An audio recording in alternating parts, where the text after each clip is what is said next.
right, we are live. So tell us who you are and what you do.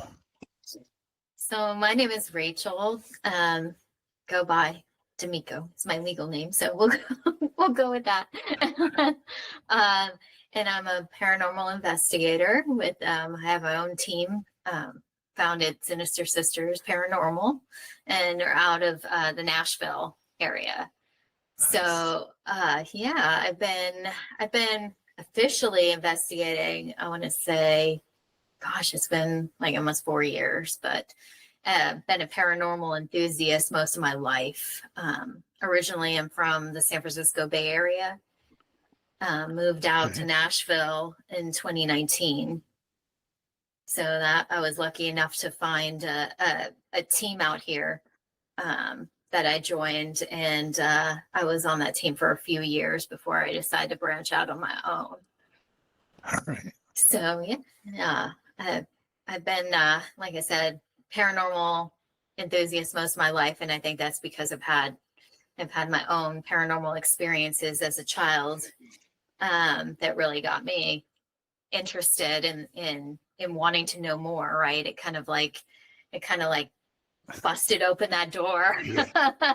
Even if I had if it was just cracked a little bit, like after having those experiences, it was like, okay, now I want to know everything, you know? And it didn't and then over time, it didn't stop.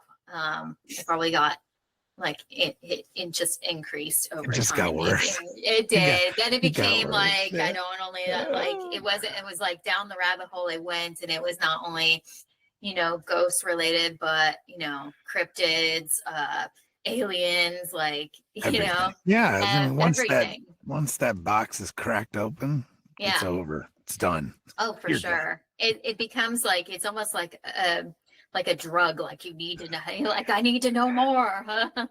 Where is it? Give me all the knowledge.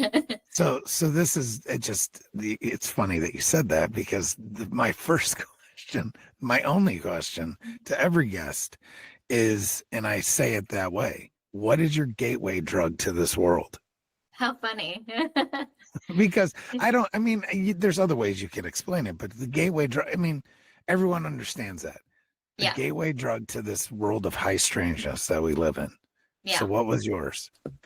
Well, you kind of answered that already. Yeah, I think it was that very first kind of interaction with something unknown. I wholeheartly believe it was my grandfather who had passed away, and he had only been passed away like a couple of months, and I was over at the house that he lived with my grandmother, staying the night, and I came out one morning, and it looked like there was somebody standing in the curtains. Ooh. like a full like a actual person was standing in the curtains. Yeah. And I was like, what is that? Kind of like, am I seeing things? How old were you? I was about 10 years old. Okay. Yeah. And I went to my grandmother, and I'm like, grandma, there's somebody in the curtains. And she comes out into the living room, and she just like nonchalantly, she goes, it's just grandpa. And then she goes, grandpa, wow. She goes, grandpa, you're scaring Rachel. He was like, it's you might need to go. And so then she told me he visits here a lot. He's still around, and she just, she made it seem like real friend, it wasn't strange. Yeah. It wasn't weird. It was just like, this is normal. And he comes to visit me, and, so it's kind of like, there's nothing to be afraid of.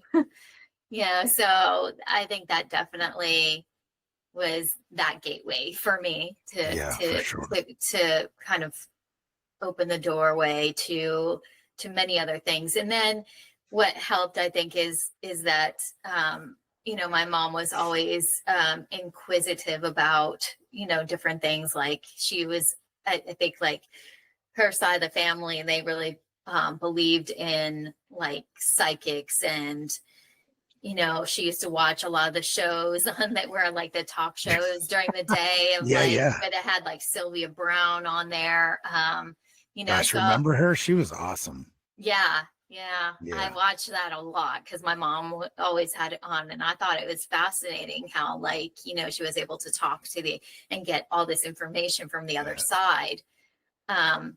And I think that I learned. I think I quickly learned that that I had some sort of gift as well. And at a certain point in time, I think that I turned things off for a while. And I think it's, I had kids and, they're grown, but it's like for a while, it's just like you get absorbed with other things. And then you kind of like tend to, I know for me personally, just like kind of push that aside and deal with what you've got going in the moment. Repress it. Yeah, exactly. And then, ever since I've been out there, just like not only investigating, I think it started with like when I got remarried and, we started going like everywhere we went, traveling was like someplace haunted, and I was like, it's so I'm cool going, though. I know. I was like, I'm going on this ghost tour. I'm going to see that haunted place. And he's like, what did I get myself into? But now, like, I think he actually enjoys it. So, Good. we do investigating some together, and it's. Hey, I can't get my wife to go with me. Oh no, she's No, not. no. I mean, she went on one like paranormal investigation with me. But she was just like a spectator. It was to Fort Delaware in right outside, well, in the middle of the Delaware River. So she went. So that was kind of that's it. And that was it for her. She was like, I'm good. She didn't get the bug then. No. And I wouldn't expect her to either, but she puts up with me dealing with it. So California to Tennessee, that's a heck of a move. Culturally everything. Yeah. I live just in Nashville, so I would say that Nashville isn't as, I think they're a little bit more culturally diverse. Yeah, for sure.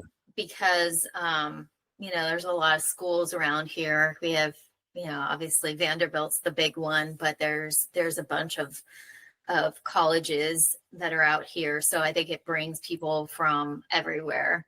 And Nashville's just like, right. And Nashville's just like growing exponentially. Like the Nashville metro area is just like, even since I've been here in, 5 years, a little over 5 years, it's like, we've seen things change so much. Which the people who used to live around here and now have kind of been pushed out a little further out. And they miss the way it used to be, the way that Nashville used to be before everybody came moving in. But it's still, I think, even when we moved here, they said, and I was enrolling my son into school, they said about 100 people a day were moving into like the Nashville area, just trying to register their kids to school. So it was like, my God. Yeah. And it's been going on the entire time. But it's also because of it's also, speaking of paranormal investigations, it's a pretty target rich environment, I would think, because of the history. And my wife does want to move to that area. So I always love talking to people from there because, my daughter also is huge into music. So she, we watched this documentary the other day that talked about singer-songwriters and it was awesome though. It was fantastic. There's a lot of that out here. It just makes you want to move there. But I mean, there's so much to. I mean, I was like pleasantly surprised when I came to the reason we moved out. My husband got a job out at Vanderbilt, and so he was like, I'm not going to move there if you don't want to move there, you know, kind of Right. thing. So he was like, you got to come with me when he went to do his interview, you know, so I got to see the area. That's And awesome. just, I was just like, I was pleasantly surprised. Like, I was just kind of like there, it's compared to California, I'd say California is beautiful. I come from the San Francisco Bay Area, so Mhm. it's really beautiful up that way. But there's a difference, I think, like, you know, Nashville and Tennessee in particular, you know, we get a lot more rain during yeah. like the summer than California does. So everything usually in California, like around, you know, even starting like in May, it is brown. Like all the hills and everything, all the grasses turn brown. Here, like everything is green. And I was just like, wow, it's kind of like, it reminded me of like Ireland almost, because everything was just green, all the Yeah. trees, all the flowers, all the grasses, everything was just beautiful and green. And, you know, I really love that. Yeah. It's And there's awesome. just so much to do too. There's so much to do, and everything is not very far. That's what I loved about being out here too, is that I could travel, like being such like a small sort of landlocked state.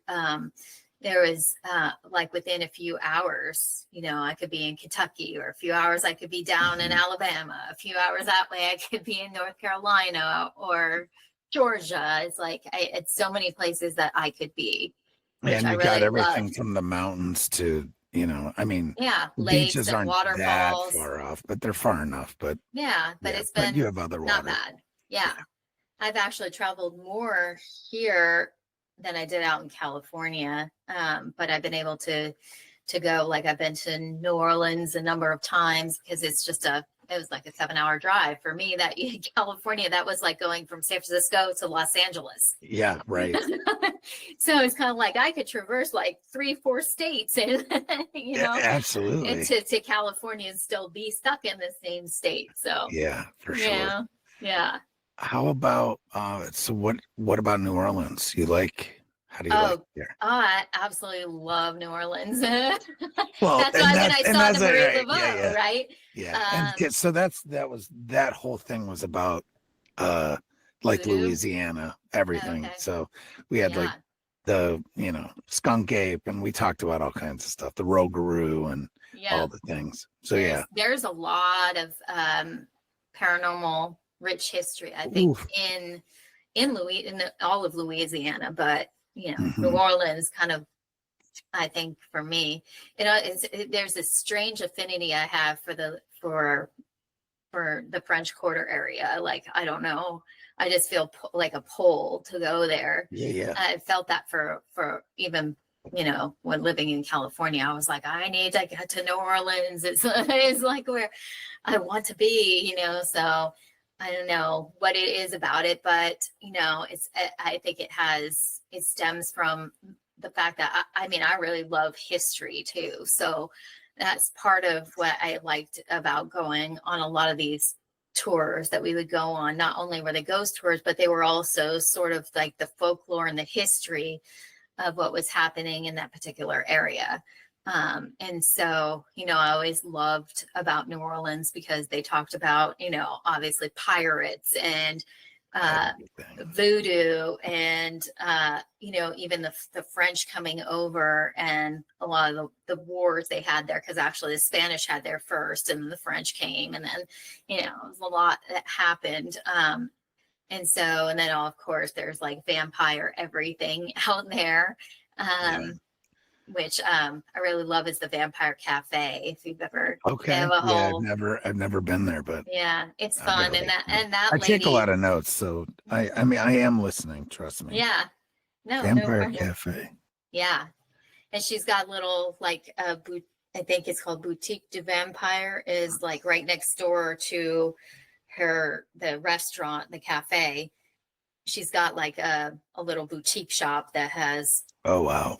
everything in it. And then she opened, I think, because she's been doing so well, I think, in that spot, that she was able to open like there's a secret vampire bar that you have to get like a special password from one of the waiters Wow. at the cafe. Then they give you a It's like a little card. speakeasy. Yes, exactly. And you have to like, you take that card and you have to go, it's like in the back of this, other shop or whatever. And you go to the back of it and you have to say something like, the vampire sent me, to be let in. And then you Yeah. present them with the card they give you, and you get to go up into this kind of like very much speakeasy.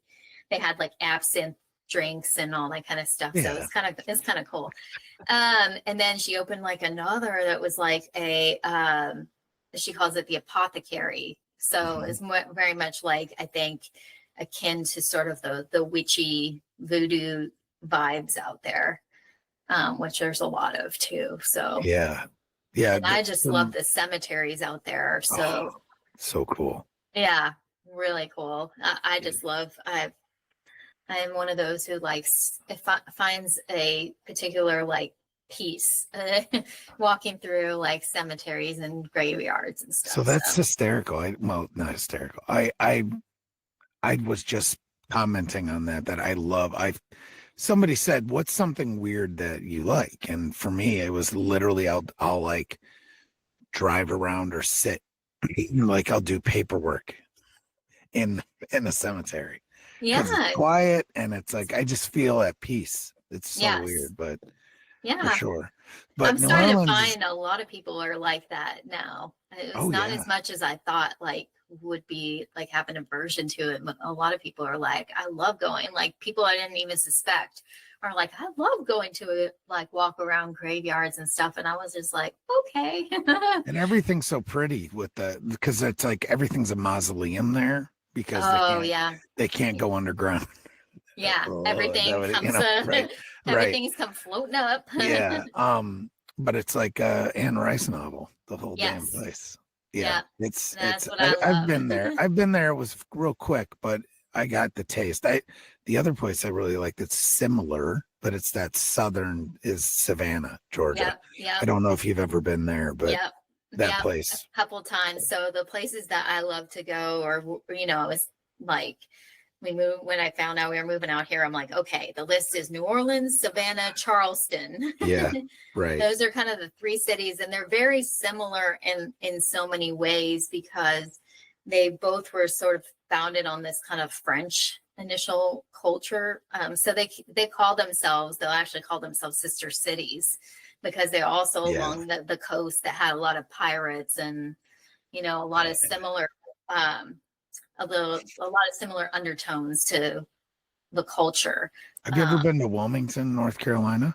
I haven't. You should go. It's okay. Similar to, on a smaller scale, but you have, if we talk about pirates and paranormal and like supernatural, there's a lot of that there because you have the Cape Fear River.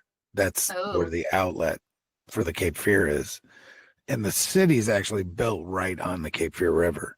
Very cool. And as we know, I mean, Cape Fear it's pretty famous, it's for, rum runners and the blockade runners and all that stuff was there, Civil War stuff, but there's some haunted places there. Oh, yeah. Fort Fisher is pretty, there's all kinds of stuff, but it's another one of those old southern cities. And so I would encourage you to go. I used to live there, so I love it.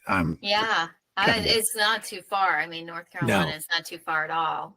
No. I've been just to because it's so close, we've been to Asheville, which is of course. And that's another beautiful place that's beautiful too. Oh my God. Biltmore. But they just got hammered with all the flooding, so that sucks. But I know they did. They just I have a friend that lives there, and she was just like, I think they finally just opened back up part of she said it's not fully open because they're still having to do work, but at least they can pass, I think, one car at a time going, each way. But absolutely. But you get over there into the Smokies and it's target rich as well. I mean, from Virginia all the way down, it's nothing but, paranormal, supernatural. It's the Appalachia. Yes, exactly. Insane. Yep. It's wonderful. I mean, I love all that. Yeah. So talk to me about Clairsentient empath. Yeah. What does that mean?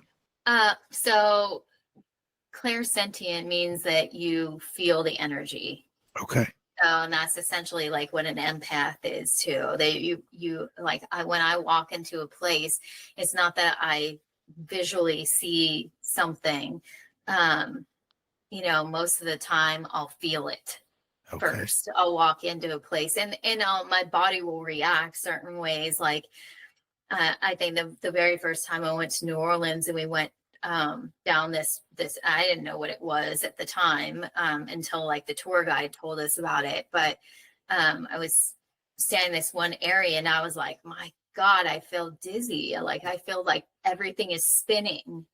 And then the tour guide went on to say that this is where they had a humongous battle that went on in this location. It's kind of close to Pirates Alley. And they actually had where they lined up the bodies after they had been through this enormous battle in this one area for a long time. And actually the Spanish did that to the French. Like when the French came and tried to invade the city, that they just killed a whole bunch of them and they just left the bodies there to rot so that they would say, this is what's going to happen to you, if you try and invade us. So I just right away, I was like, oh my God, I feel like I'm like so dizzy, like I'm going to pass out or something. Yeah. So there's only been a few places that I felt like that spinny. The other place that was at Winchester Mystery House in California, in San Jose. Yeah. So I went there a few times, and they had because it's kind of in like my backyard there in the Bay Area. It's not too far for us to go, so we would go there a few times a year. And one of the times that I went, we went on like a behind the scenes tour. It was going to be something that they put on the normal tour, but they were sort of beta testing it. And so they invited like a select few people to kind of like take the tour and give your feedback. And so we went, and they were going to take you to parts of the house that they'd never showed to regular visitors. So I was beyond excited to go. And we went to this one room that was like at the very top of the attic in one of the spaces. And it was so roughly like framed in. It was just basically, wood boards. There was no walls to it at all. And the second I got in that room, it was very spinny. And, I said to my husband, I said, I don't think I can be in this room. And he said, well, come out, stand with me in the hallway. Cause I said, I want to know what this room is. It just feels really crazy in here. And the tour guide said, well, we think this was actually her, like, oh God, see, I'm drawing a blank again, but it's, Sarah Winchester. That's the one who she was the heir to the Winchester rifle. Yeah.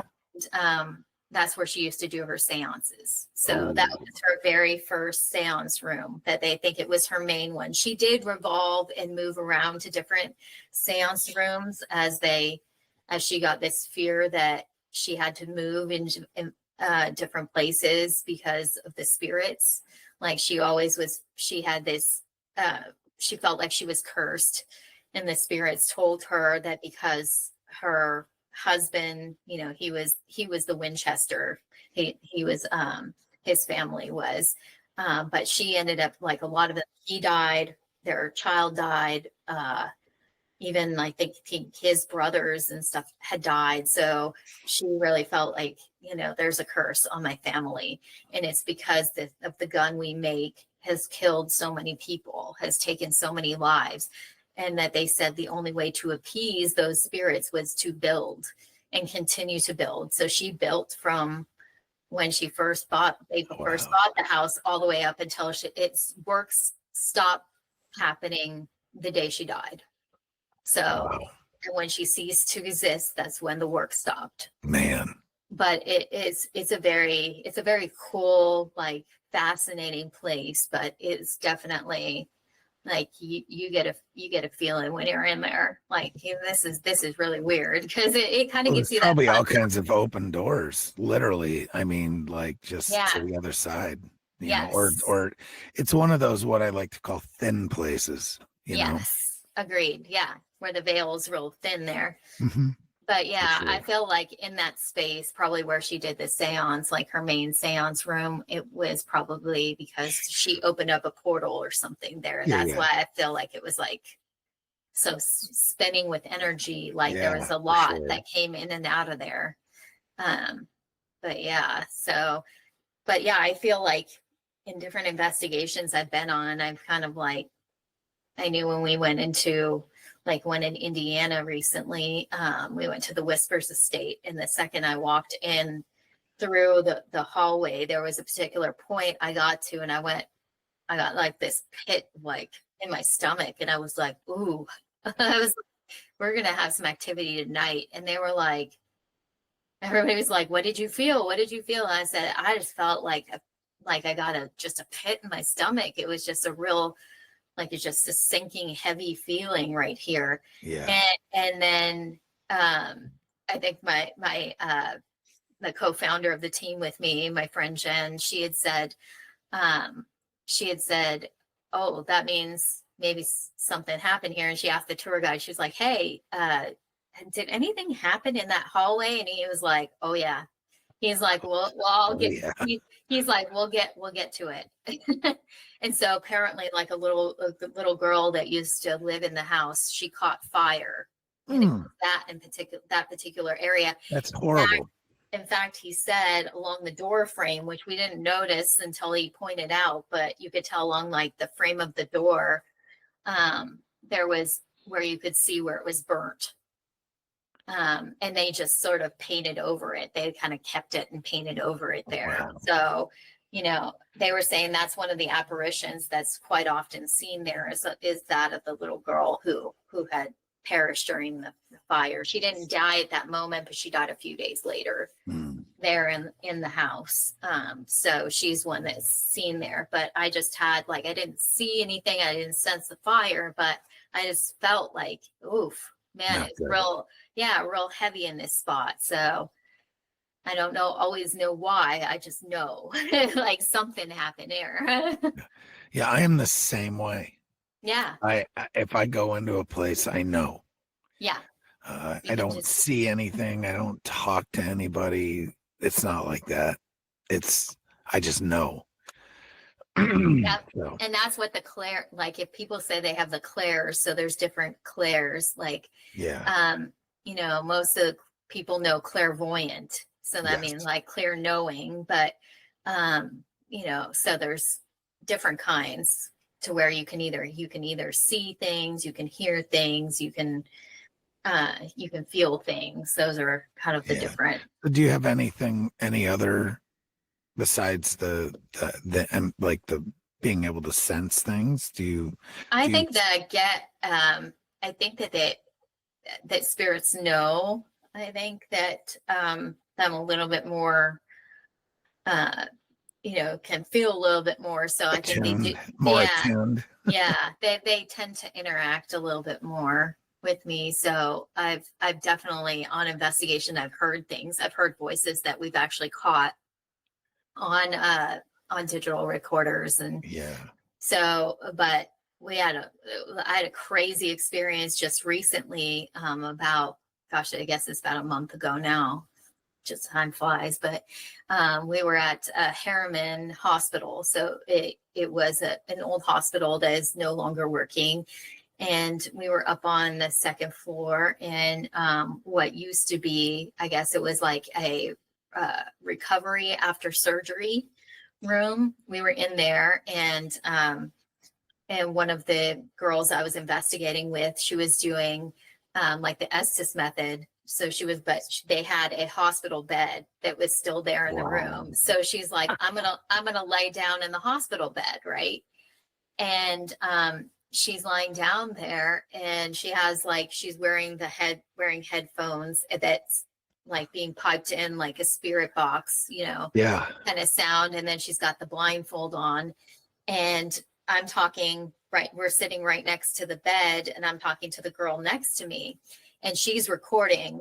And you're going to hear us in the part of the video, and I think I have it on like our Sinister Sisters page, and I have it on my TikTok. But basically, we're like, you hear me saying something like, it feels like this was like, I felt like the energies around me, like this was a working hospital, like there were still energies like still working about. And the lady that was one of the girls I was investigating with, she's very much where she can like talk to spirits and stuff. And she said, yes, I agree with you. There's a doctor here. He really doesn't like us here, where he says we're kind of in the way.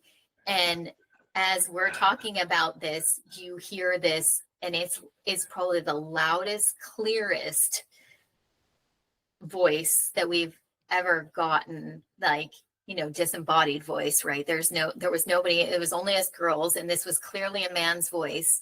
And he said it was like in a whispery voice, but it was loud. And and it sounded like it was right behind me. And he said in whispering, he said, I can see you. And we all well, the weird thing was that the girl I was with, Alicia, was afraid for her friend was lying on that bed, right? And her friend had no idea what was happening, right? And she thought that voice was coming out of her friend for some reason. Oh, and right. she grabbed my hand, and then she jumped on top of her friend to like say like, oh no, Beverly, I'll save you. And we both ended up jumping on this poor girl, and she screamed because she had no idea Right. what was happening. So you get all this chaos. And then I say before it happened, I say basically, what the F, you can hear it. Yeah. I mean, I just blurred. I'm the one because I heard it so clearly behind me. I've heard audible voices before, but nothing that loud and clear, and definitely seemed perturbed at us. It was not happy. And it seemed like it was just trying to do or say whatever it needed to get us out of that space. Right. And so it's like, I can see you. And it's like, oh, hey, wow. I was like, yeah, you can see us, but we can't see you. So Absolutely. What do you think Yeah. of the Estes method? I think I felt when I've done it, the handful of times, it's like, it's very hard to do, just because I say you have to be very focused on what you're hearing, because you're getting a lot of what's coming through the spirit box. And sometimes what bleeds through is sort of that in between the radio chatter. Yep. So you're like trying to discern what sounds different, and so I find that it's harder for me to do, because it's hard for me to discern all the time what I'm hearing. I'm like, is that it? Is that a voice? So it's kind of like, wait, what? Sometimes they'll come through pretty darn clear, and but other times you're like, what? What was that? Because it's like very soft or Right. kind of whispery. It's not like our voices are, because sure. I have no body. Plus, you have to be pretty trusting who you're with, that they kind of like have your back, because you're totally sensory out of it. deprivation. Yeah, Complete sensory deprivation. So. Yeah, that's why they scared the heck out of poor Right. Beverly. But We laughed about it literally- afterwards, but yeah. Oh my gosh. Whew. That's Yeah. so the Whispers estate, Yes. which is what you just told the story. That's a pretty, I would say, notorious place. Like, it's quite active, right? Oh, yeah. It was. So We what had a else lot did of we, stuff happen. What Yeah. else happened? We heard a lot of footsteps that we ended up like chasing around the building, Yeah. because there's 3 different levels. Well, we didn't go to so maybe technically there's 4. So I'm trying to think: basement, main, Yeah, there's 4 levels to the place. And so, yeah, it was like we would be on one floor and we would hear above us, like on the floor above us, you'd hear quite purposefully what sounds like footsteps. Like in this one space, they have like a living room area, and above it is supposed to be sort of the master bedroom. And what we heard was sounded like somebody like jumping from one pair, like off a bed, where it was like a boom and then Yeah. a boom, boom, boom, boom, boom, boom, boom. You Wow. know, and we were like, and there were 2 investigators that were upstairs, but they were on the top floor. So this happened like 1 floor below them. But we went up anyway, and we're like, hey, was that you guys walking around the 2nd floor? And they were like, what are you talking about? And we're like, there was footsteps that we heard. It sounded like somebody jumped and then ran across the floor. And they were like, no, that wasn't us. You know, we were Right. clear on the other side and on the floor above it. So, you know, so that was weird. My friend Jen, she was using the bathroom, and as she came out of the bathroom, she said she heard a male voice. She said it was so loud and in her ear, it went, hey.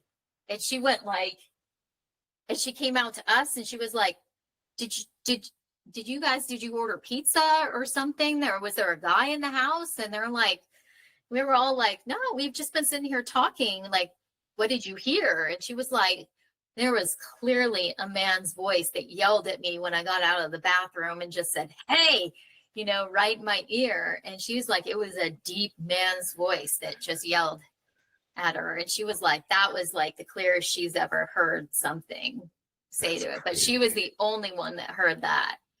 But and then we went in this, they have something called, I think it's the a psychomantium. Okay. So it's this room that is filled with it. So ceiling, floor, and all the walls around are all mirrors. Mm, So you get into that's there. creepy. Oh my gosh, it was an experience I will never forget. So we kind of, when we did this thing where we were go in, there was like, I think there was like 7 of us. One ended up leaving early, so there was a perfect amount of like 6. So we each went in 2 at a time, and we went into the room and we just sat in there, and we kind of like tried to gaze our focus like in front of us. But what I saw behind me, the first time I saw behind me, what looked like the only way I could describe it was it looked like a goblin. Okay. It had like weird, like pointy ears, Mm-hmm. and it had like a big mouth that kind of looked distorted. Like it was like open wide, but distorted, almost like Right. it was freaky, like a horror movie kind of thing. Yeah. You know, and I was, what was weird is almost one person out of every team that went in there saw the same goblin. Oh, okay. Wow. Yep.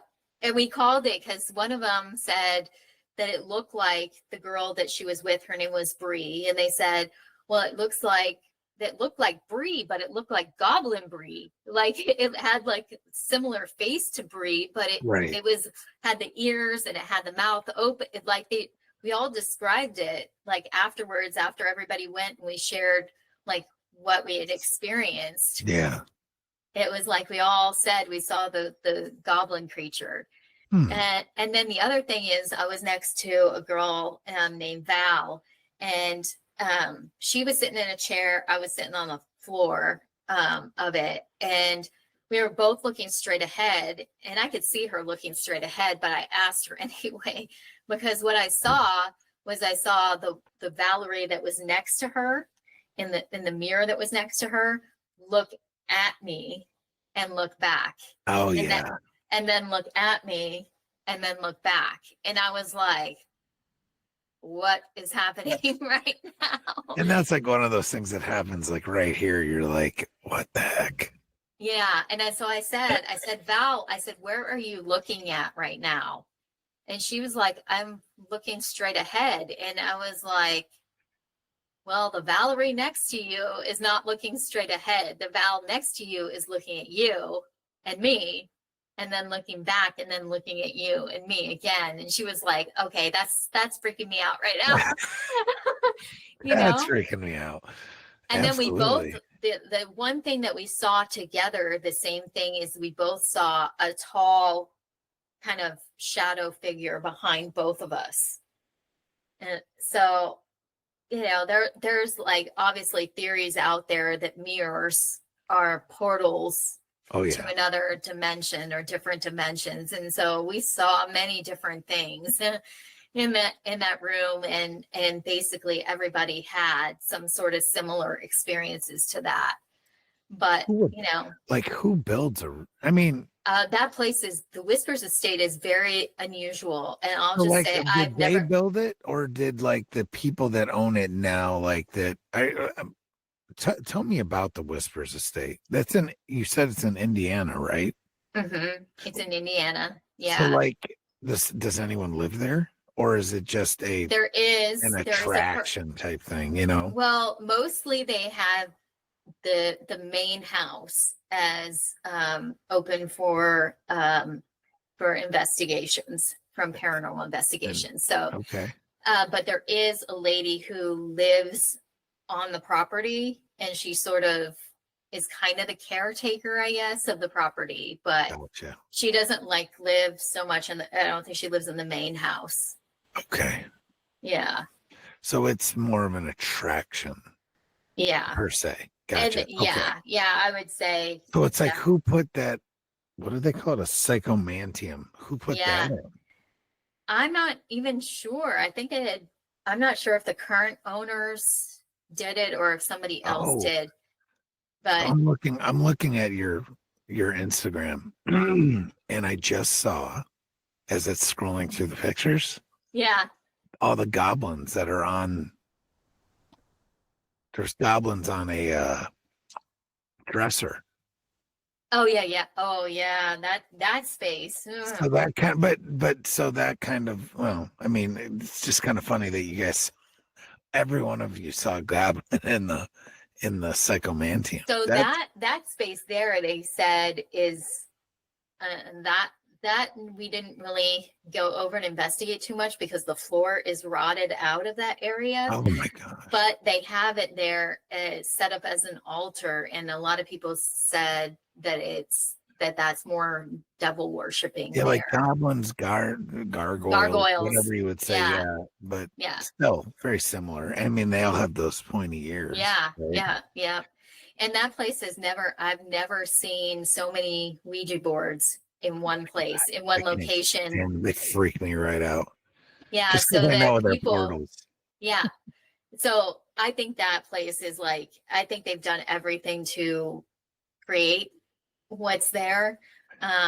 Because not only they have the psychomantium, but they have the whole, they have all those Ouija boards there. They have that altar space. Yeah. To whatever it is. I think that there's been many different times that things have been invited to that space. That's my opinion. And they even on the top attic floor, all the way in back, they have an area they call the seance area. So there's so many spaces in that one building that they invite things to come, and it's just like, okay, no wonder. Like what? No wonder. Like, no wonder there's like a lot of activity that happens here. I wonder if people get hitchhikers out of there.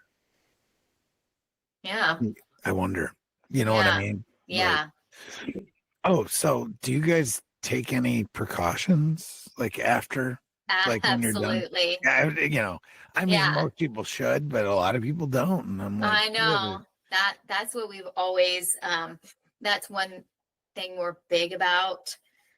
Is before and after actually investigation. So even before, we want to make sure like we're always practice and make sure we're in the right mindset before we're going to go into a space and investigate, especially you don't know what you're going to encounter. So we always just make sure that we're real intentional about what we want and what kind of experience and who we're wanting to communicate with. So we're always like, we only want like, who is important. right. We want like positive. We want to encounter positive spirits who want to communicate back to us positively. Right. Right. And so we're always like, we're going to remain respectful. We don't instigate. We're not going to try and provoke anything. We only believe, like, we wholeheartedly believe we might be communicating with, actual human spirits. And so, we always want to say, if that were us, we'd want to be treated with respect. And so we always walk into a space saying, we are only here out of respect. We just want to hear your story if you're willing to share with us. And, that's all we want. If we don't want to invade your space. We don't want to Right. we don't want us here, we'll go kind of thing. But we always try to do it that way. And then always when we're leaving, we always tell the spirits, like, it's thank you for communicating with us. Kind of, Right. it's been great, but you stay here. You're not allowed to follow us. Right. This is where you belong, not yes, with us. exactly. You do not belong with us. We don't take any hitchhikers with us.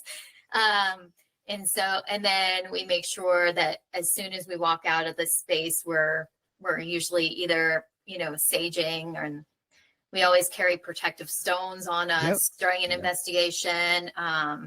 Yeah. So we always take those precautionary measures. Yeah. I have Yeah. I can't show you, but up here, I just have a whole like dresser lined with stones and crystals. Yeah. Yeah. Yeah. They work. They They do. And so often say, like, so often you get folks that, think that even that is bad, like the natural stone. Like, no, like I feel like there's something to the fact that they have power. So Yep.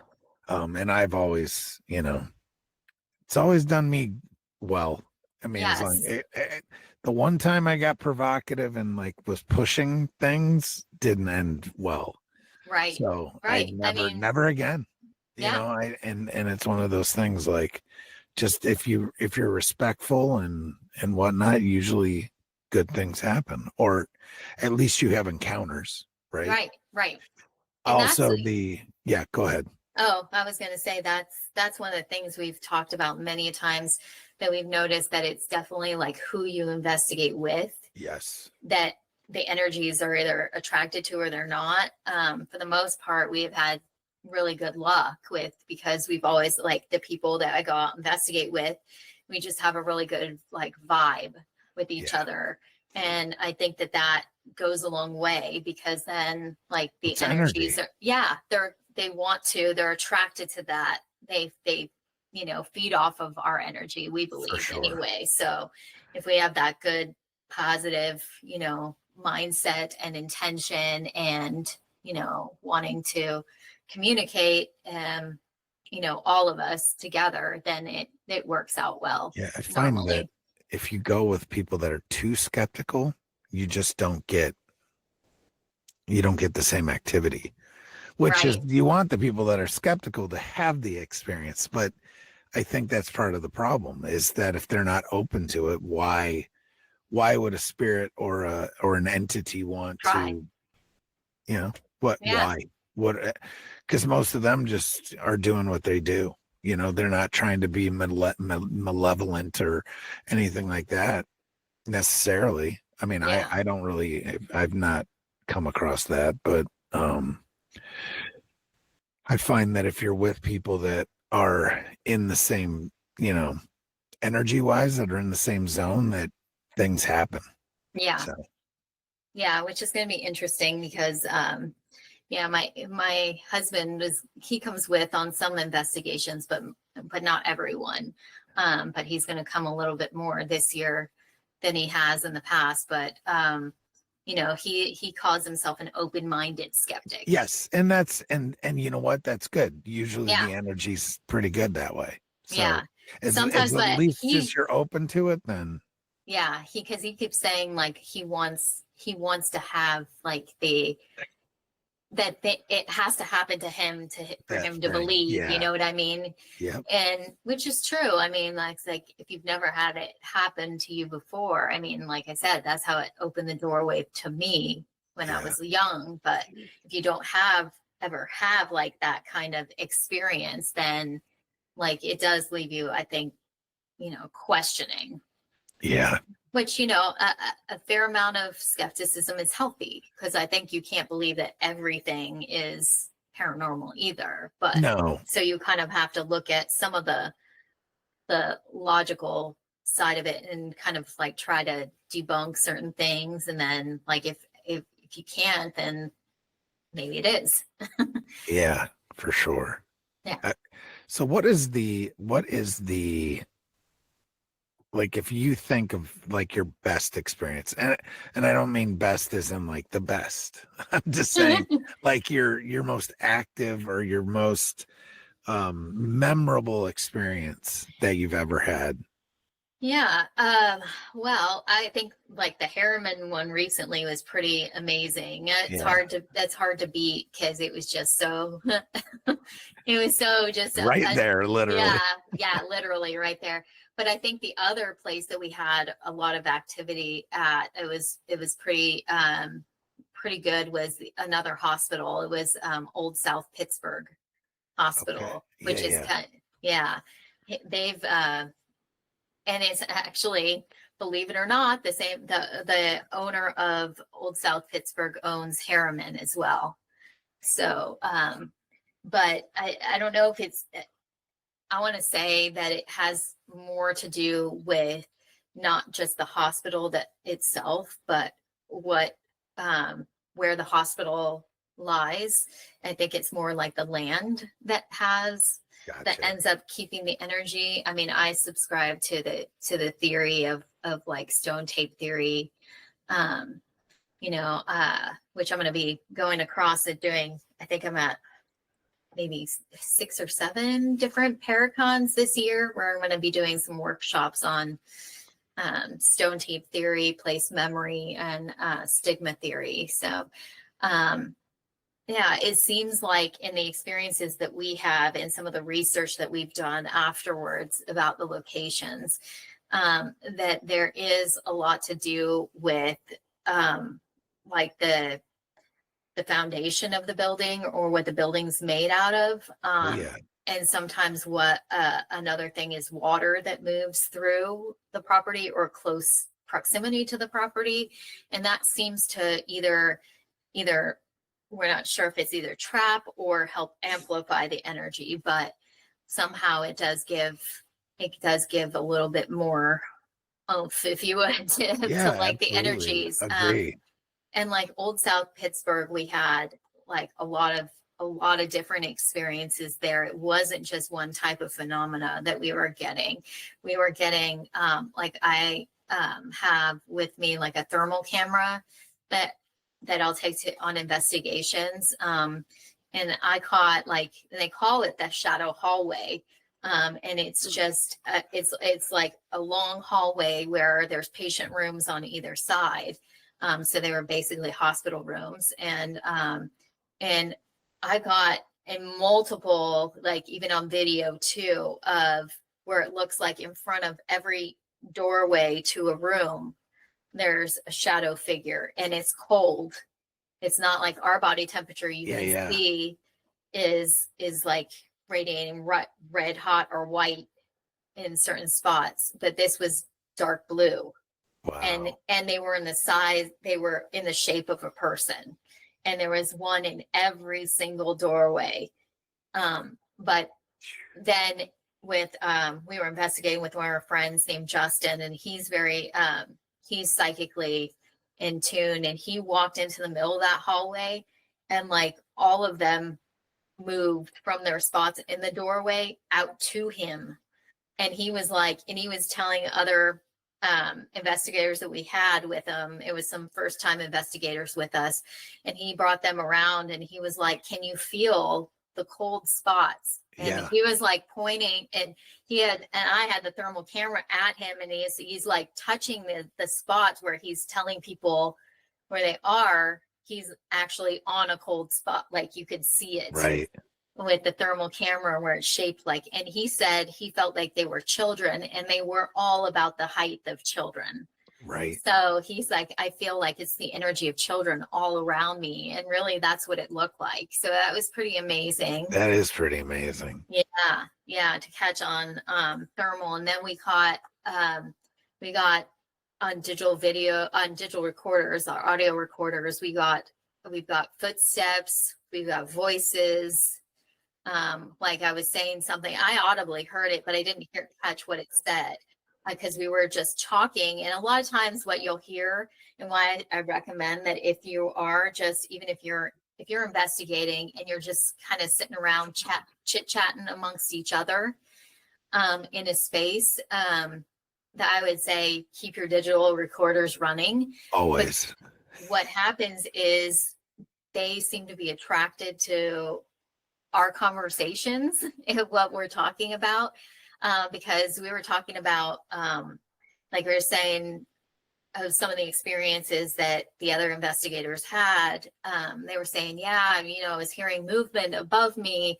And, and then she was like, yeah, I was hearing footsteps in the other room. And then I heard something whisper, and you can hear me audibly say, did you guys hear that whispering? And they were like, no. And then they went and played it back later, and it basically was answering it was kind of responding to our questions or discussion, where it was saying, when we were saying all these things, like we were hearing these noises and footsteps and noises above, and it just responded saying, sorry. Is what it was like. Sorry. Like, it was me. Sorry. It's kind of like, so we had that happen. And then even like, downstairs, there's this one area there was a caretaker that lived there, and he ended up passing away. He went into I think a diabetic coma or something right there in his apartment down in the first floor, and his name is Jim. And we had him, he was very communicative on a spirit box that we had, where he was answering questions outright on the spirit box. Yeah. That was pretty amazing, because sometimes it's like hit or miss, but he was definitely having a back and forth conversation, and he was even like commenting on things we were talking about with one another. Like, he would chime in on that or something, and I think somebody said something like, I'm trying to remember the exact phrase he used, but we were alluding to the fact that maybe he was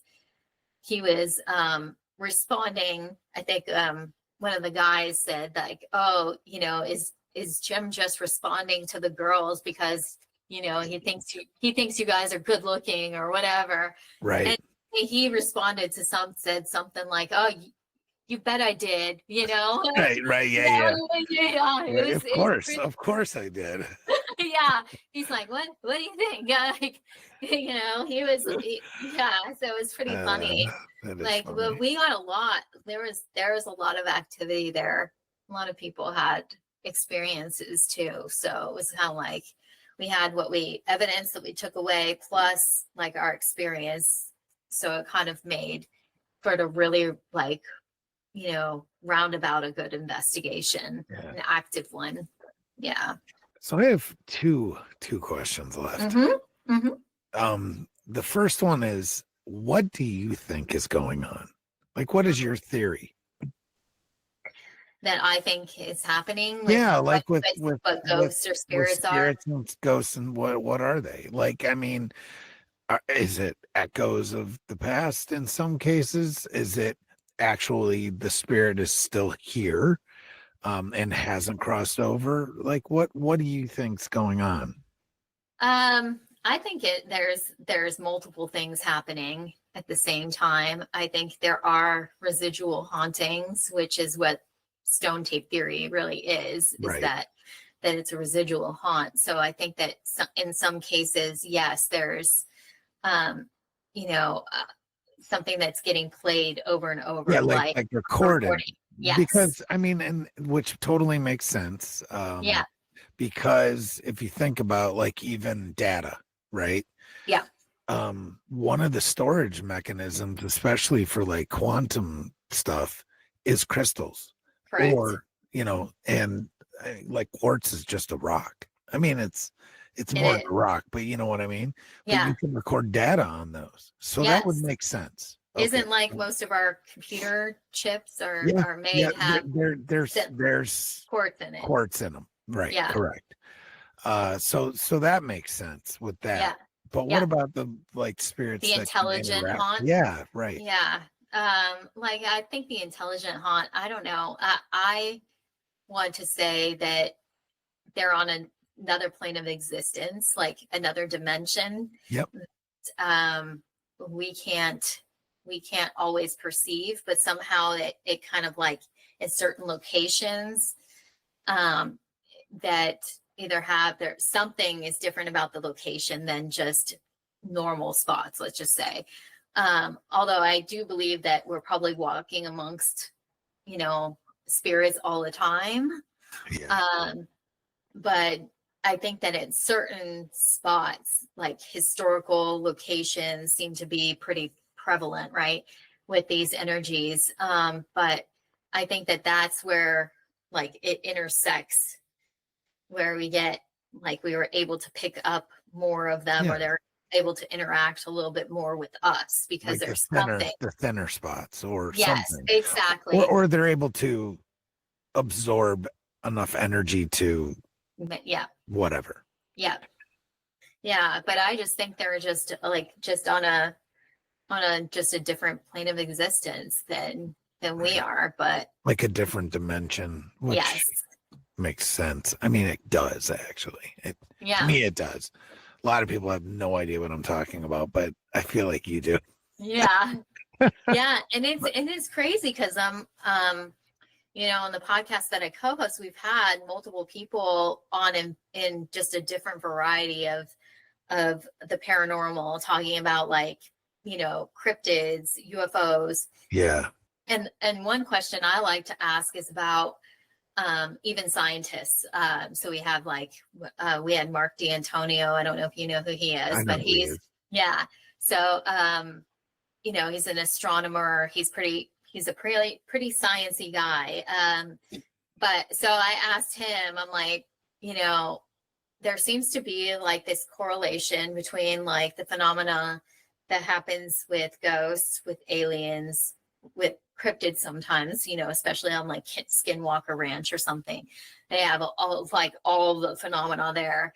But it's like, it seems like there's so many similarities to them. And he's like, yeah, there is. And he said, you're going to start to notice that more and more scientists are going to come out and say that they do believe that there is this intersection between one dimension and another.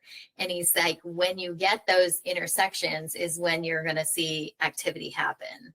Right. So that's where I kind of like, it made the most sense to me when he said that too, that I was like, yeah, I could see that, it's kind of like,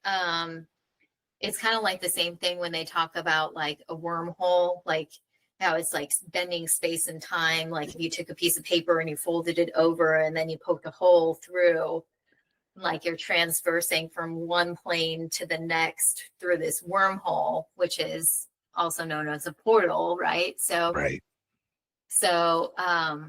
that's where I think like a lot of activity can come through. So maybe these historically charged and particular thin spaces might be portals allowing these energies to come through and be a little bit more powerful than they normally are and than when they walk around us. And it is all energy. Yeah. At the end of the day, it's all energy. Yeah. Energy can never be, it can be created, but not destroyed, right? Correct. And my audience is sick of hearing about it, but what we see as humans is so narrow. Oh, very narrow. Yeah. On the electromagnetic scale. Right. Because that's what it all is: visual, hearing, all of it. It's all electromagnetical or magnetical, electromagnetic, right? It Right. all is, and that is immense. Yeah. So I just think, like, Yeah. they're and it's all frequency. So they're all True. everybody's working on different frequencies. So Yeah.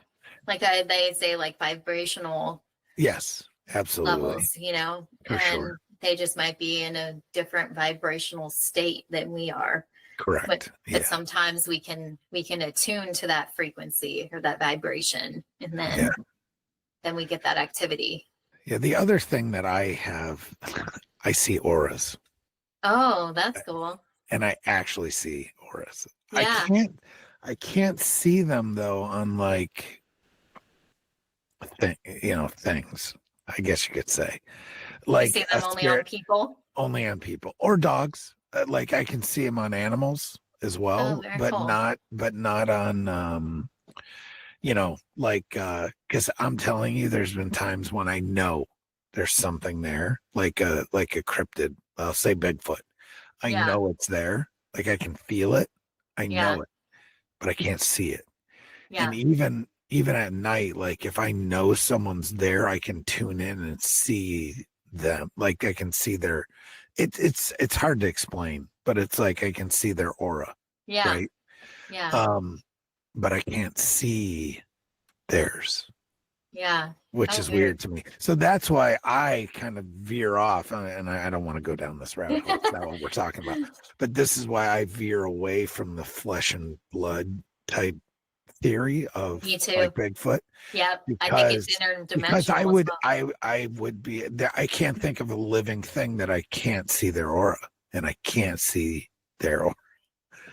Yeah. So, Unless and they're a being from another. correct, or they Yeah. have a totally different vibration that's going on, because we all vibrate at the same frequency mostly. There's Yeah. obviously fluctuations, Yeah. but yeah, so it's all frequency, and that's what I'm seeing. Truly, Yeah. I just that it manifests itself as light to me. Yeah. Some people see music. Yeah. I mean, I that's know like a that's, real thing. I can't yeah, even imagine what that's like, I but know. it would Well, be they see people insane. that say they can taste colors. Right. Things like that. Like, come Yeah. on. But again, it's all Yeah. energy, Right. frequency. It's all the same. So Yeah. it's really cool. So, last question. Yes. Shoot. The name of this podcast is Broadcasting Seeds. I'm all about, planting seeds in people's minds. Mm-hmm. What? So I lied to you, I guess. I guess I asked two questions an episode. Um, what is the seed that you could plant in the listener's mind, the listeners, the viewers' minds, that like changed your life, or that you think would be something cool for them to go explore and try to harvest at a later date? Ooh, and that's a good question. I would just say, maybe the best thing to do is to just be curious. Like, I think that, I think in my perspective, I think that everything is possible. We don't, We don't know shit. yeah. Exactly. We really don't. I mean, we can't even wrap our minds around how big the universe is. Like, there's no way that, like, these things couldn't be true. You know what I mean? Yeah. There's Right. Yeah. everything exists. The possibility of everything exists. So I would say just be curious and be open to the possibility of what there could be out there, Of everything.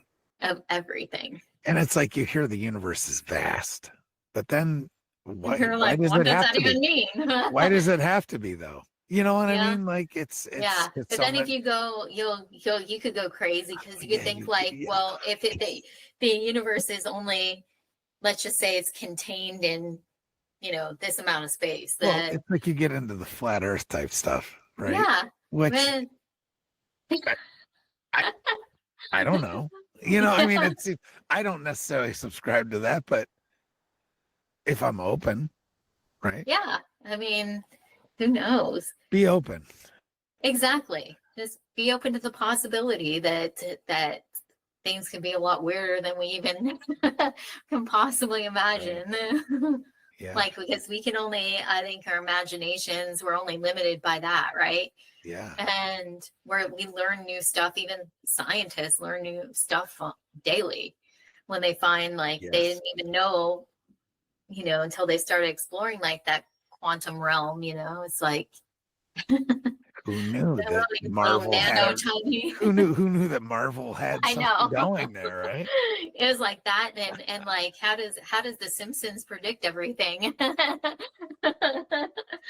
Right. Right? Absolutely. No, you're right. Or South Park, right? Yeah.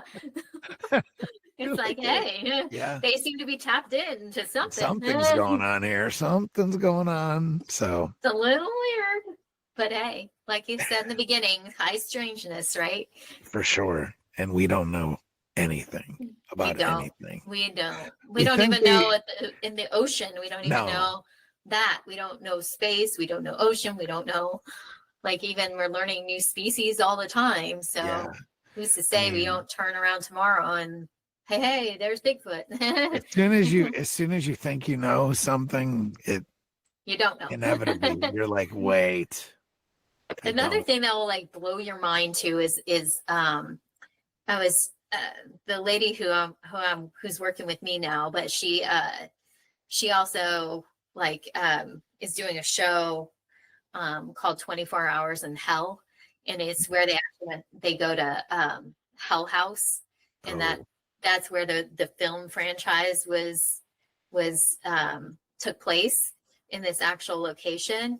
And I guess what that is it's a haunted attraction. And so what has happened though is that phenomena that happens, like that the attraction like goes out, tries to scare people, right? And people come in there and they have, they get all freaked out and scared and that kind of thing. But then what's really happening is that it's turning into real phenomena that's happening, that's existing, that's mimicking the haunt. Right. So wow. Yeah. So they call it, she said, I guess there's a Native American word, they call it a dolpa. And I think that's what it's It called. sounds familiar, but or tulpa. I think that's what it is. But it's basically, she said they call it a thought form. So it's kind of like what people, sometimes it's not just thoughts, but it's the emotion. So what people feel comes true. Okay. Or what people like think. And you've heard of certain kind of cryptids where people have thought it into existence. Well, and mimics and things like that. Yeah, exactly. They said that there's one of that. There's one that's a mimic there on the at the Hell House location too. But it's crazy. That's so it's kind of like, 24 hours in hell. 24 hours in hell. Yeah. Okay. Yeah. Brave people, brave folks. I know there's many of them out there. I'm. People think I'm insane, but whatever. I know. Some I just people want to ask know me all the time. I just want to know. I know. I just want to know. And what's the worst that's going to happen? I mean, that's kind of how I look at it. But yeah, I don't want to become a missing 411 case either. But that's a whole nother thing. I did stop going places on my own. Right. I won't do that. Yeah, it's probably bad news. So anyway, Rachel, thank you so much for coming on. Bennett. It's been fun, and we'll have to do it again. Yeah, in a few months or so. Yeah, I'd love that. Absolutely. We can come on and talk about something else. Like for sure. We'll get into the world of Bigfoot. Yeah, I'll just reach out and be like, so what do you want to talk about this time? Yeah. So absolutely. Sounds like a plan. All right. I appreciate you coming on. And yes.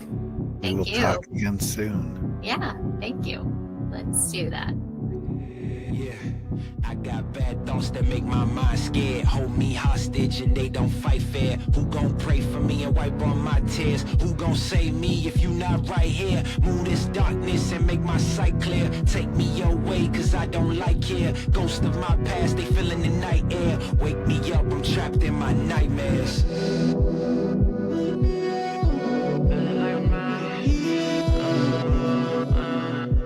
Wake me up, I'm trapped in my nightmares.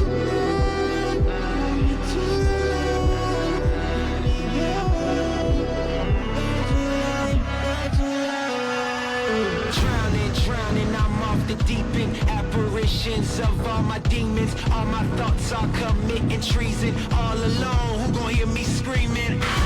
Manifestations of my fears. Regrets that stretched out for light years. Can almost touch the light, homie, it's right there. Body free but trapped in my nightmares. Wake me up, don't let me drown. All the lights are